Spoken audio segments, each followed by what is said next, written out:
Welcome to this edition of Morgan He Asked For podcast. We are here Thanksgiving Eve, pretty late. Wanted to wait till after the Hawkeye game where they did beat Grand Canyon. Bennett Sturts with another just masterful job of controlling the game and leading his Hawkeye team to the win. We'll get to that game later in the podcast. I'm solo tonight. Trevor went up to Iowa State tonight to watch the Iowa State women's volleyball game. Unfortunately, they did fall to Kansas State 3-1.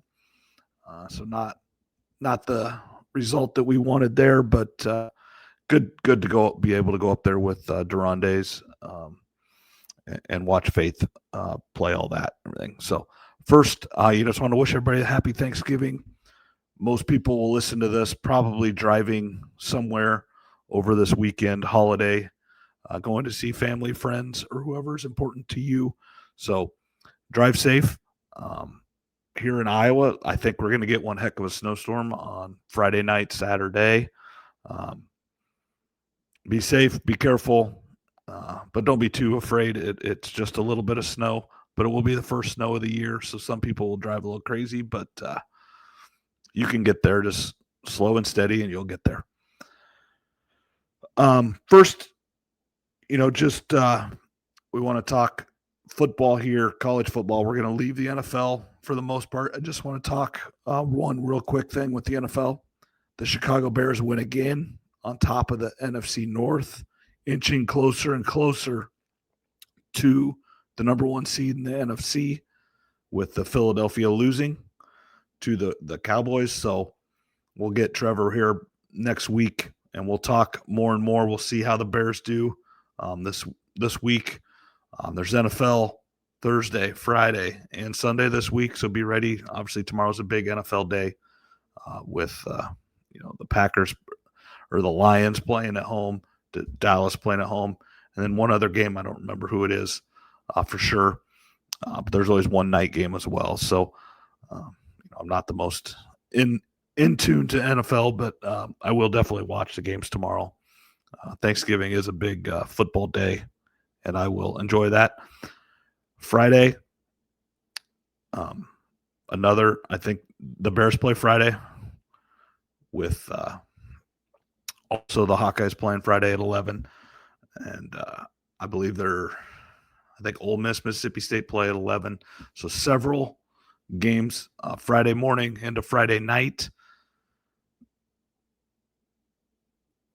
No more. I don't know how much more of a Black Friday where, everybody goes shopping early in the morning and comes back, watches football, whatever. A lot of people just get the stuff sent to you. Black Friday sales have been going on for a while. I've seen those on the internet and everything. So just enjoy your Friday, prepare for the snowstorm, get everything ready, and then relax, watch football. And then Saturday morning, Cyclones play at 11, and then there'll be regular football all day. Last week of the regular season, going into the championship games. Rivalry week for a lot of teams. This is the one thing that I think Iowa and Iowa State could do a little different. They could play this game this week. 2001, after 9/11, it was moved to this week, or roughly this week, last game of the year. I think we still played it before Thanksgiving, but it was last week of the year when I was up there at Iowa State. I liked it later in the year, but it's also good to just stay in conference. Iowa State, Kansas State usually play this week. Obviously, they played first this year.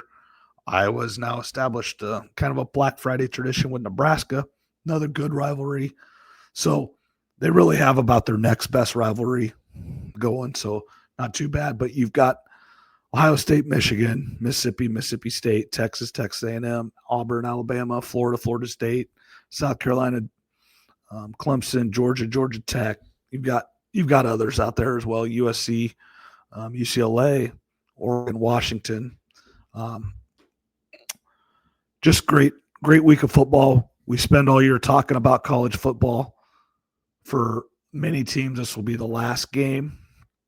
And then, after next week, we'll find out the playoff teams and where everybody's going for the bowl game. Iowa State will both be going to a bowl game.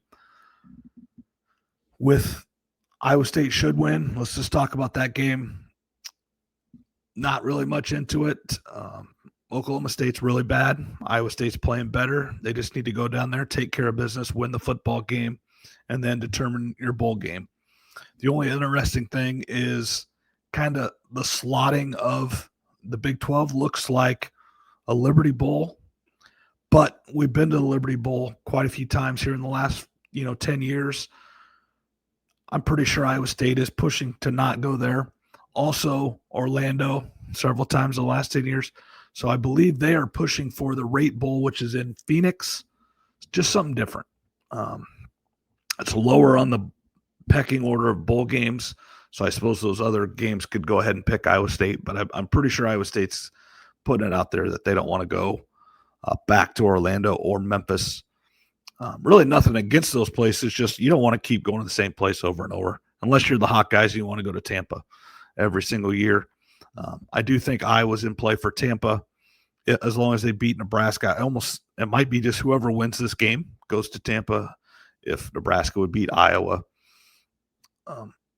maybe Nebraska would go there because obviously Nebraska fans would travel, as would Hawkeye fans. Iowa's actually not been to Tampa in quite a few years. It's not the Outback Bowl anymore, unfortunately. I think it's the ReliaQuest Bowl or whatever. But Iowa State both will be going somewhere. So they'll both have another game that no plan to go to the game, but definitely will watch and cheer on the Cyclones. Like I said, I don't think the game for Iowa State should be close. Just go out down there, don't get anybody hurt, and win the football game. Oklahoma State's really bad. I do believe they hired a decent coach, a good coach, who probably will help them turn it around with Eric Morris out of North Texas. So they will be moving on and getting ready going forward. Obviously, Eric Morris, I believe North Texas will still have a bowl game, maybe even a championship game. They've been in the running for the playoff. I think they did lose a game or two, so they're kind of not in that now. But he had them in the running for quite a while. So, and I did hear, I think he's staying on throughout wherever North Texas goes throughout the season. But he'll hire some people. They'll get going right away. And Oklahoma State will look to the transformation from, Mike Gundy for 20-some years to the new regime and Eric Morris. Also looks like Alex Golich will be going to Arkansas, former Iowa State assistant. Probably a good spot for him. I believe that's a tough job in the SEC with everybody around you, but it's definitely a step up from South Florida. He's getting his chance in the SEC. There's only so many of those jobs, so good for him. Moving on to the Hawkeyes versus Nebraska. I think this is going to be one heck of a football game. It always is. Nebraska finds ways to lose, and Iowa finds ways to win. Now, whatever way you want to weight that, you can debate that all you want. I thought the Hawks were playing pretty good football. Obviously, they lost to Oregon and they lost to USC, but those are two really, really good teams. I don't know what happened for the first three quarters against Michigan State, but when Iowa needed to make plays, they were able to do it last Saturday against Michigan State and Kinnick. I do believe Michigan State helped them a lot. They were throwing the ball. They kept punting to the best punt returner in Iowa history. I don't know why you do those two things and just you didn't get first downs anyway, but you run the football and maybe there's one less possession in the game. Iowa still might have scored, might have won, but I think there's one less possession at least if you just run the football. Even with 6-7 minutes left, that 45 seconds adds up that you're able to waste if you're just running the football instead of throwing it. Coaches just continue to do that. It goes back to the Atlanta Falcons when they were ahead 28-3 on New England. You throw the football 2 or 3 times and it only takes a minute off the clock, and then the other team gets the ball back. It just gives them too much time, and too many time is your friend. Use it. Run the football. Obviously you want to get a first down, but if you don't get a first down throwing it, it just puts your team in a world of hurt and just gives that other team hope and a chance. And Iowa's used to doing that. They're used to making plays with their backs against the wall. So Good job, Hawkeyes, doing that. Iowa's won 9 of 10. Nebraska's not beat Iowa in Lincoln since 2011, so it's been a long time. Nebraska just got their brains beat in by Penn State, who, again, I still don't think it's very good, but maybe they are, and just had a fluky 3 weeks. But looks like Dylan Raiola is going to transfer. I think his uncle's going to get fired as the O-line coach because they're not very good.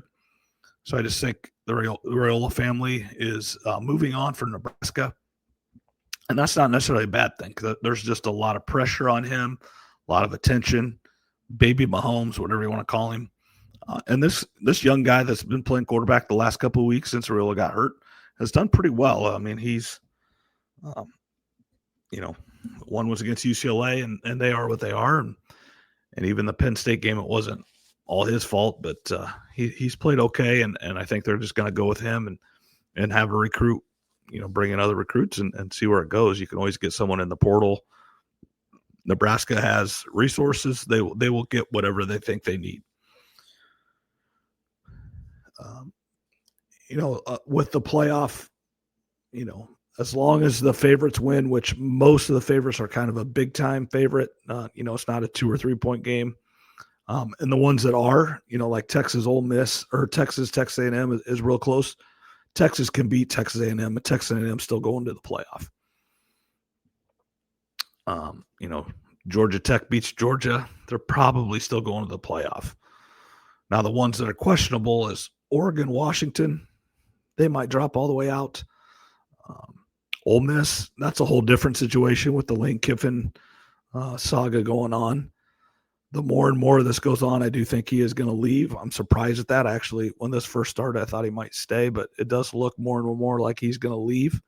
And it looks to be like he's going to LSU, which I do think is a better job, and I don't blame him for leaving. But and there's no good time, and everybody's crucifying him for not giving an answer. There's no good time. College football has to figure this out. There needs to be designated time for coaching changes. There needs to be designated times that are a little bit more conducive to the school calendar for the player transfer portal. There needs to be a better calendar, but it is what it is. He's going to make the decision or say it after the game on Friday, and whatever he decides will affect. But, if they would lose to Mississippi State and he leaves, I could definitely see the committee leaving Ole Miss out, or at least dropping them down to having to go on the road instead of a home game like they would now. So, and both those situations would be really good for the Big 12 to get another team in, as long as everybody, keeps up their end of the bargain going into the championship week. Alabama beats Auburn. I do think that game's going to be closer than people think. But I do think Alabama pulls it out. That's another team. If they would lose, they could drop out, I believe. But who knows? They want Alabama in that playoff. So the committee is very much, they want the big names. It's a television product.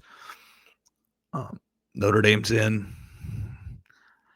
We'll see about BYU and Texas Tech. It's almost like we need BYU to beat Texas Tech, and I do think Texas Tech has done enough to earn in that large, but for some reason BYU's one loss is not good enough to the number 4 or 5 team in the country, whatever you want to say they are.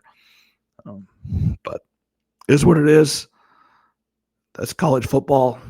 We've made it this way. Unfortunately, everybody just talks about the playoffs and all these bowl games, and like the Iowa State game has no buzz. The Iowa State game last week really had no buzz because they're not playing for anything. They're not playing for a championship opportunity like they did last year. And, they're not going to the playoff. It's just playing for good records, playing for, just yourself and pride in your teammates and pride in your school. And we're going to see what teams are built that way, or teams that are just built selfishly and are just playing for themselves this week. So we'll find out a lot this week, and then going into the playoff, going forward, we're all going to watch. It's great football. It's the best teams in the country. And, don't like necessarily the way it works out, but I will watch every minute of almost every game and cheer and for the love of college football. Last few minutes here, I do want to talk basketball. Iowa State both had great Thanksgiving holiday tournaments. Let's talk Hawkeyes first. 2-0. They beat Ole Miss yesterday, and then tonight, just a little bit before the podcast here, they beat Grand Canyon. Bennett Sturts is just a stud. He controls the game. He runs. Everything runs through him. Ben McCollum just gives him the keys, and he is the coach on the floor. I will be interesting to see what McCollum's teams look like without Bennett Sturts, because he is one of one. He plays 40 minutes a game. He is the ultimate floor general. Now, I think Ben McCollum is a great coach. He will do a great job for the Hawkeyes, to the Cyclones' dismay. I wish Fran was led the Hawkeyes for a long time, because Iowa State they didn't win every game against Fran. Fran had his wins against Iowa State, but they didn't recruit the same type of player. And overall, Iowa State, would win more than they lost to against Fran McCaffrey. Now, I think McCollum's going to recruit those Midwest kids. I'm assuming he's going to try to go to Milwaukee a little bit, but maybe Iowa State has too good an end there. But and try to get some of those Midwest kids with him being a Midwest guy. But no, it's going to be a good game, and McCollum has done a great job. Will continue to do a great job. We're going to see how good they are. Ole Miss and Grand Canyon, neither one are ranked. They're good teams. They should be tournament teams, but we're going to find out real quick. I think they go to Michigan State here coming up this week. We're going to find out if they can play or not. And we're going to see how Bennett Sturts does against, top 15 teams, perennial powerhouse, Michigan State, where he's at the top of the depth chart. Tom Izzo's as good as there is, and he will make it as difficult as it can be for Sturts. I do still think he will have a very successful game, and he will give the Hawkeyes a chance. Cyclones played in the Players era, where everybody got paid $1 million, and then Michigan just beat Gonzaga by like 40, which is unbelievable. Not that they won the game, but what the margin. Drake May got FAU to the Final Four. Now he has all the resources he could ever have at Michigan, and looks like he has one of the best teams in the country. Got another $1 million for his NIL pot. Iowa State 3-0, beat St. John's by 1, beat Creighton by a lot, and beat Syracuse by a lot. 35 points today. Syracuse isn't very good. I'm just going to say that. They went 0-3 in the tournament out there. How they got to this third game point differential is what it is, and I don't care. I mean, obviously I wish they'd have been playing for a championship or playing for the third place instead of the fifth place game. But how they got Syracuse to play, that is not good, because I was watching another podcast here earlier, and they had up that's a quad 3 game right now against Syracuse. That's not good. You're 2-0. You expect to play a power team. Now, the problem with that tournament is there was 18 teams, and I think half of them were from the Big 12, and they were really trying really hard not to play conference teams this early. Like, it'd have been really good. Houston played somebody today, and that's probably actually who they should have played, but they didn't want conference teams playing in this tournament, which I understand, but I'd rather have played Houston than Syracuse, just because it's a better challenge. It's just Iowa State is, since Otzelberg has been there, they're a top 15 team in the country, and they play in all these big time tournaments. Maui, the Phil Knight Invitational a few years ago. Iowa State plays in all these big tournaments, and they need to play big time opponents. And Syracuse is, like, historically, Syracuse is a big time opponent, but this year they are not. And then there are also people question how good Creighton is. Owen Freeman does not look like the Owen Freeman from the Hawkeyes. Josh Dix is still pretty good. But how good is Creighton going to be? Hard to tell. All these transfers, everything, you just never know. But it will be fun. Hawkeyes jump right into the Big Ten play. Cyclones have one more easy game, and then they go to West Lafayette and play number 1 Purdue, and then I think they play. Then it's the Hawks. So it's time. It's time to stop playing the cupcakes. There's still a few more for both of them, but we're getting closer. Cyhawk wrestling this week. Then in the next week, Cyhawk women and Cyhawk men. All 3 of them should be really, really good with all the teams being ranked. I do believe Iowa will be ranked here coming soon. Hopefully they don't get blown out by Michigan State, so they can stay in that top 25 for the Hawks. Thanks for listening. Hope you have a great travel safe. Have a great Thanksgiving week, and we'll talk to you next week.